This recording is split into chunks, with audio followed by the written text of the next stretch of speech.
Hi, everyone. Hello, and welcome to this episode of Question Pro Fireside Chats. I'm Elena Sandu, and it's a pleasure to make my debut appearance on this show.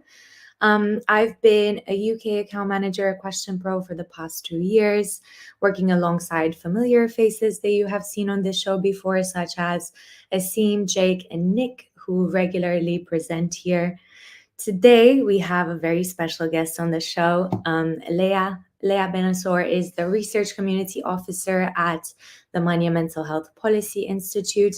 You can catch her presenting also at our X Day in London next week at 100 Shoreditch. Hopefully, we'll see all of you there.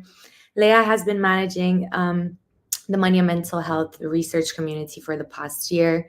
And has an impressive background as a researcher at both Cambridge University and the American University in Cairo. Fun fact, Leia is also an avid painter and often incorporates her love of art into her work. You can tune in each week for 30 minutes, usually at 11 a.m. UK time, which is around this time, depending on our guests, topics, and regions of focus. We are live on my LinkedIn profile as well as Questions Pro YouTube and X feeds as well. Please post all of your comments and questions in the chat. We want to make these as part of the discussion. Hopefully, we'll get back to them towards the end of this session. But yeah, if you're wondering what these fireside chats are, they're literally informal discussions with our clients, partners, and subject matter experts such as Leia.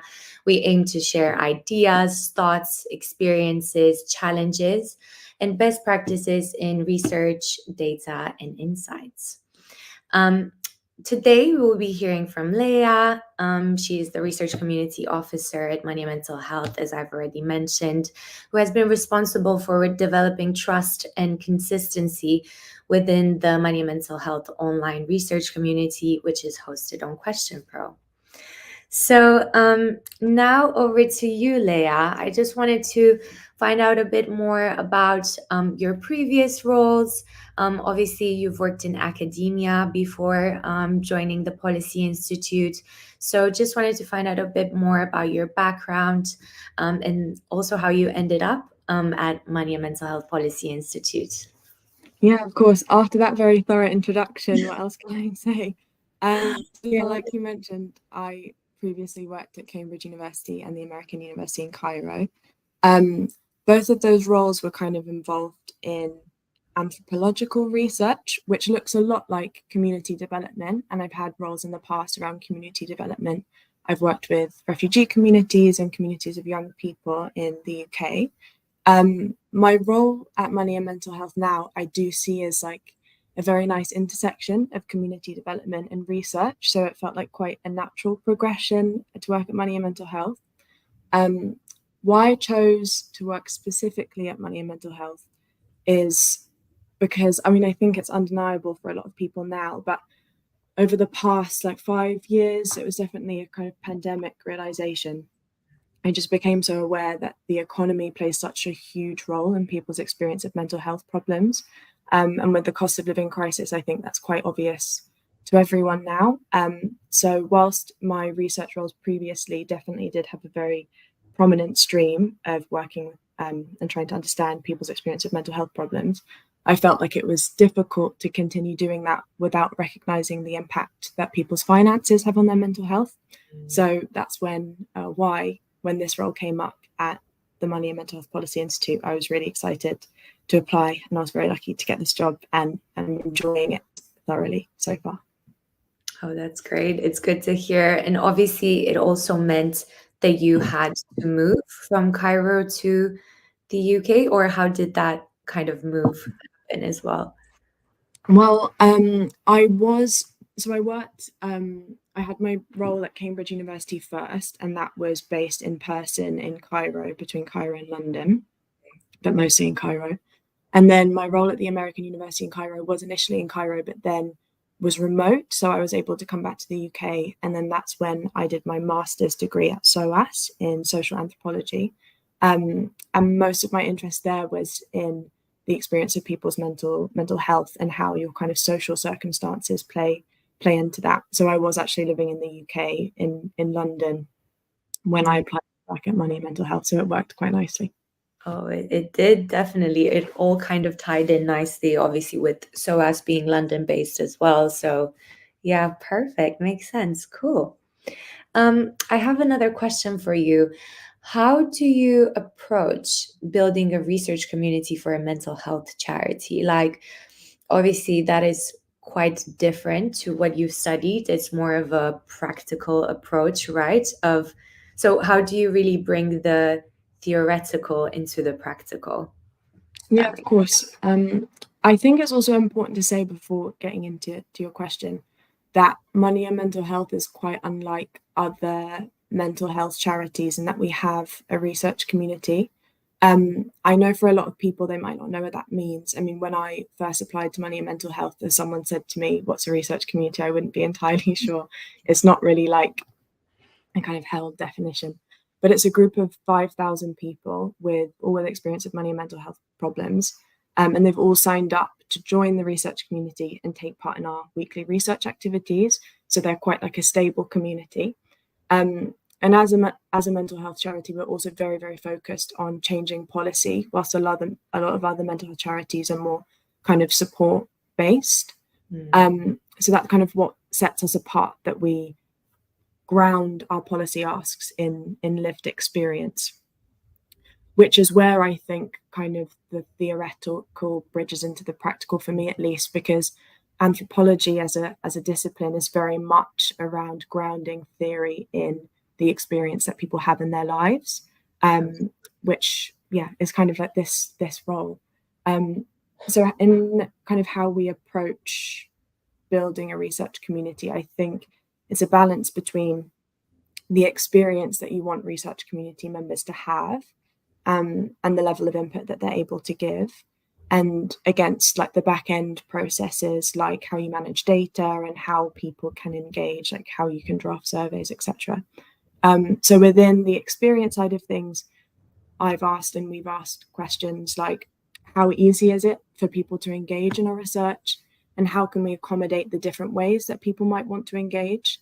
Given that our research community is like filled with people that experience mental health problems, you'll know that that experience is quite undulating, and at different periods in your life, you'll be more able to engage in research or engage in life activities, daily activities, than in other periods. So it's important to us to kind of have this dynamic way of engaging, so that we're not excluding people that are having a sort of crisis point in their mental health, because obviously we're a mental health charity, so we need to be quite aware of that. And then on the data management side, the kind of key questions are, how do we keep research community members' data secure? People talk about vulnerable things, and obviously they'd like to be anonymous, so making sure that that data is like safely under lock and key is really important. Another thing to consider is, how can we write surveys, and how do they allow members to tell us what they want to tell us? Because the way that you draft surveys, the way that you ask questions, kind of dictates the answers that people are able to give. And we'd like to uphold lived experience as much as possible. So we need to give research community members as much of a chance as to say what they'd like to tell us as possible. And then the last question that I think is important to ask is, how easily can we take out insights from the surveys that we're giving research community members to shape our policy asks and recommendations? So hopefully that's a thorough enough answer. No, it does. And it's quite a complex approach, right? Because there are so many layers to this community in terms of obviously how you approach it on the back end as a researcher, as the person scripting, programming, talking to obviously policy officers and policy people that kind of think about, how will this policy shape what the members of the community need and what their asks are and what their needs are, and putting those are at the forefront of the purpose of the community, really. But yeah, definitely a lot of layers of complexity and a lot of kind of things to kind of manage on the daily.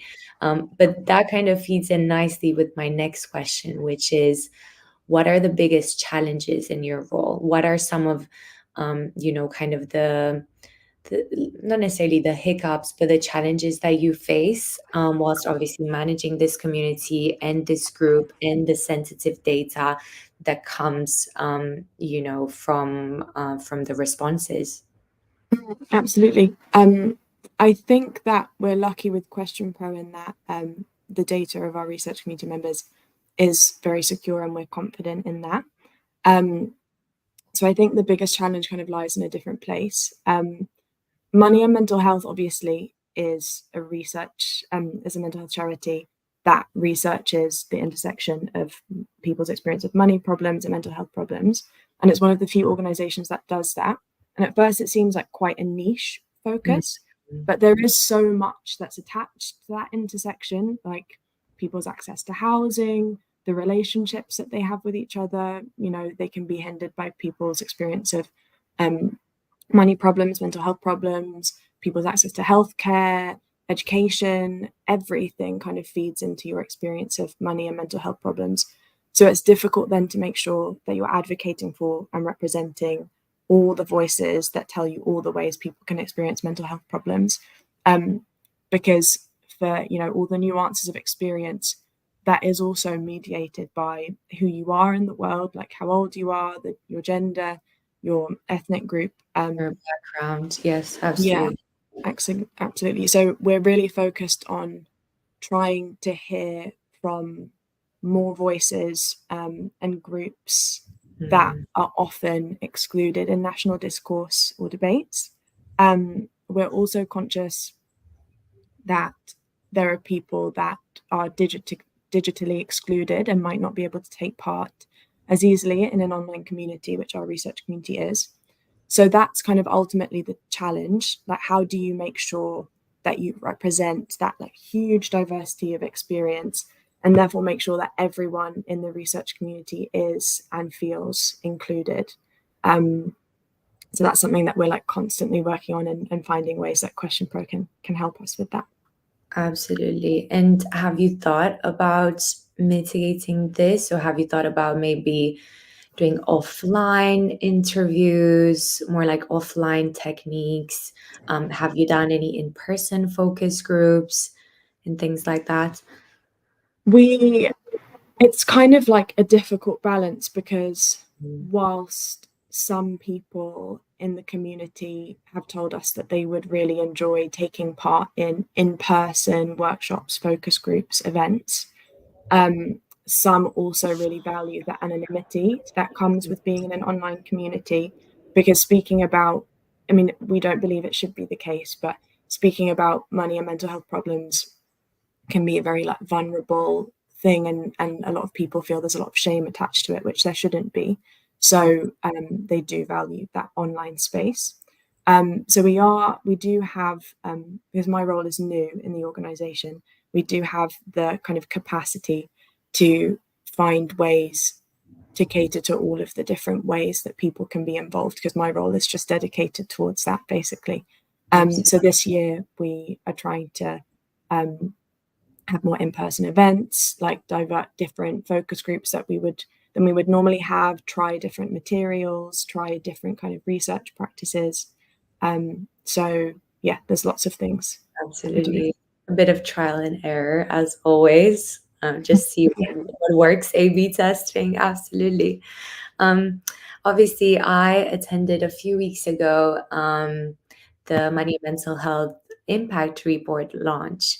So I actually wanted you to share a little bit around kind of the achievements that the Policy Institute has had, not only in the last year, but over the last couple of years. I know that you're quite new to the company, but you've been immersed already and know what has been going, and what a very small team, but a very professional and very dedicated team has been able to achieve. So yeah, obviously you can talk about kind of the achievement kind of your personal achievements, but also the policies, the policy institute's achievements as well. I know that the impact report has a lot of information there, and I've shared it on my LinkedIn too. But maybe you can give us a bit of a top level information around your achievements in policy in the UK. Yeah, of course. So as you mentioned, I did only recently join. I started at Money and Mental Health in August of last year. So even in that like short space of time, in less than a year, we've already done so much. And as you mentioned, the annual impact report discusses like the impact that we made in 2023. So I would recommend everyone have a look at that. And thank you for sharing it, Elena. So I guess we've done so many reports in this since August, and obviously I'll get to things that we've done like further back than that. But a couple of things that are quite exciting that have had recent developments. We've been working on a kind of tell us once framework, so tell us once is a concept that does exist already. Essentially, but it only exists if there's if someone dies, unfortunately. So if a relative of yours dies, you only have to tell like one institution that the death has happened, and then that kind of spreads across all of the different essential services that person might be involved in to close their accounts, which is great because obviously if you're grieving and you're in a process of bereavement, then it's very difficult to go around. Think about letting all the different authorities know. Yeah. Exactly. So we would really like that to spread to people experiencing mental health problems, because currently what happens is if you're experiencing a mental health problem and you would like to access support from an essential service provider that you're using, so that could be your bank or energy provider, water provider, anything, you need to have a difficult conversation with them that's very vulnerable, very exposing, telling them about your experience of mental health problems so that, like I said, you can access that support. So as it stands now, you need to do that for every single essential service provider that you use.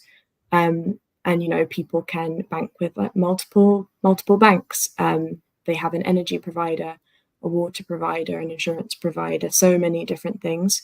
So we would like to utilize this tell us once framework and expand it to people experiencing mental health problems. And a recent development that was made on this. So we've done a report since August, and we've also responded to a government consultation. And just before the election, the government is due to take this proposal forward, which is really exciting. Something else that we've been working on is addressing consumer credit debt collection practices and the negative impact that they have on people's mental health. So we know from our research community that if you're receiving a lot of communications, a lot of quite aggressive and upsetting phrasing in these communications, it really does have a hugely negative impact on your mental health, and then has further impacts on how you address the debt that you may be in or the financial trouble that you might be in. So recently, a group of regulators, Ofgem, Ofwat, FCA, and Ofcom, sent out a letter to the firms that they regulate, saying that they should consider the content of debt communications and the frequency of debt communications. So that's a really great win for us. Also, since August, we've published a lot of other really interesting reports. One looking at how mortgage providers can protect the homes and mental health of people that have mortgages with them by increasing the awareness of support services that are available and better meeting the needs of their customers. We've also asked for the integration of money advice services and mental health services off the back of this this report that we did on the long-term impact of people experiencing money and mental health problems. And we've also advocated for debt advice services to accommodate people experiencing severe mental illness. And that was all since August of 2023. Wow. One of our, this was actually one of the impacts that money and mental health had that I was first familiar with before I applied to work here, and that's breathing space. So now when people are in mental health crisis, their kind of debt collection, any debt collection that might be involved, or any financial difficulty that they might be in. There's kind of a temporary pause so that they can get the care that they need. And we're currently working on having that expanded further and more easily applied, because it's not reaching all the people that it should reach. So that's quite exciting. But sorry, go on. No, there's so much. I'm just even thinking for myself.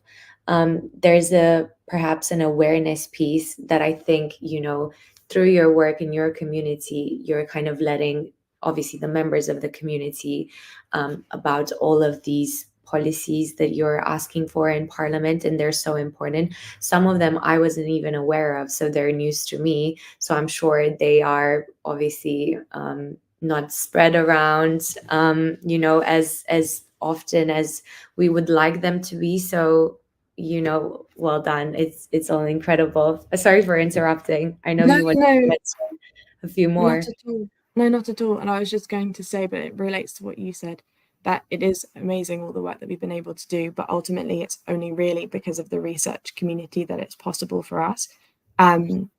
So that is kind of really my personal greatest achievement, I think, since starting at Money and Mental Health, is that I've been able to work on finding ways to involve the research community even more in the work that we do. Like, we have a dedicated strategy to how we can work with the research community now, which is really exciting.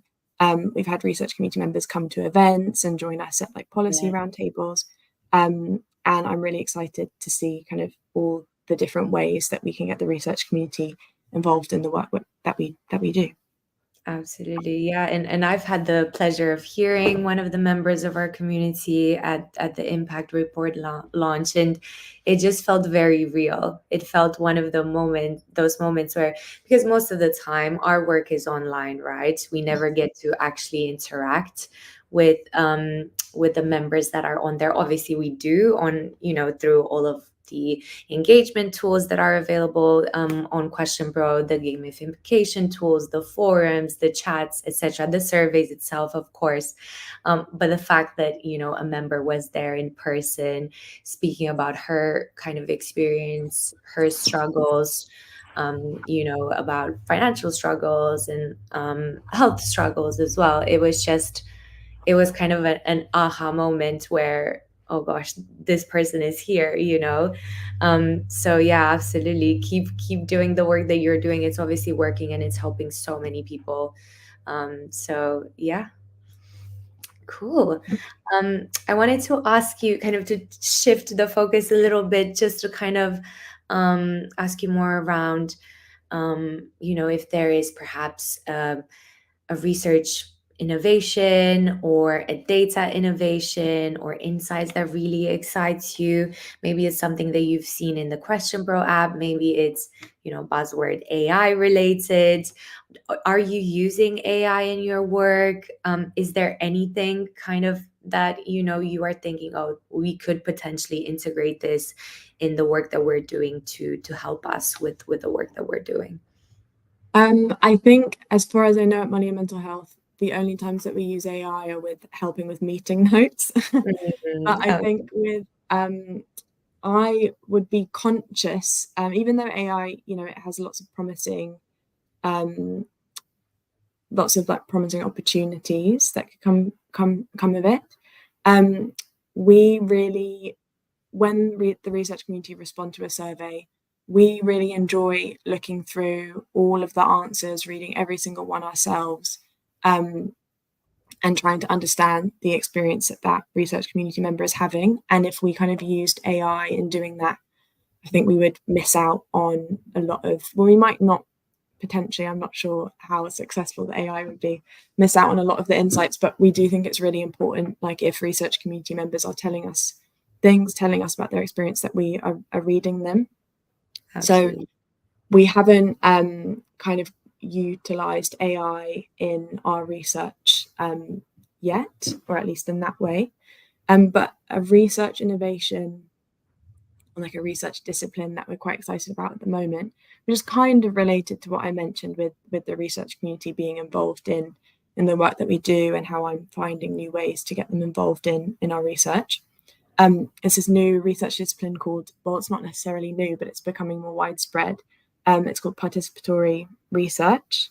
So it's kind of an answer to standard research practices where you have the researcher and the researched, and the researcher goes to the community that they're researching, they gather data, and then they kind of leave the community, take the information with them, and then do with it as they please. And it can be like, people can be like, no, very well intentioned, noble intentioned, but participatory research wants to bring people that are being researched into the whole process of research. So in designing research questions, in kind of controlling the narrative of the research more.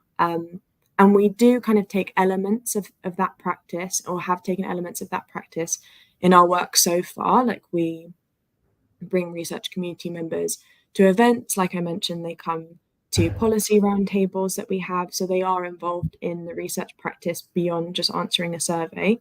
But because the research community forms the bedrock of what we do, we want to more deeply integrate them and their insight into our research. So kind of exploring these participatory research practices is a great way to do that. Ultimately, we think that lived experience is what makes our policy asks and recommendations so pertinent. So we kind of want to take that a step further by integrating more participatory research methods into our work. Absolutely. No, this is all fascinating. And I mean, I think AI, it's definitely a starting point. I'm not, kind of suggesting, definitely use AI for everything and take it as it is. But I think, AI could possibly help, to at least analyze the data, put it into themes, and then at the end of the day, it's up to you in terms of, how you actually present it and how you use participatory research as well. But yeah, it's definitely there to help you. Obviously, on Question Pro, we always kind of show you in our business review and in our catch ups. This is there for you to use if you want to use it. But at the end of the day, nothing beats, the human interaction and the human input. AI is there to help you if you want to use it. But, obviously at the end of the day, it's kind of your decision as researchers, if you want to use it or not. So, Oh yeah, of course. I mean, there's lots of things it helps with. In my personal life, I definitely use ChatGPT a lot. I'm sure Yes, that same over with here. I'm sure with developments, there'll be loads of ways to use it and then still preserve that kind of human-centered element as well.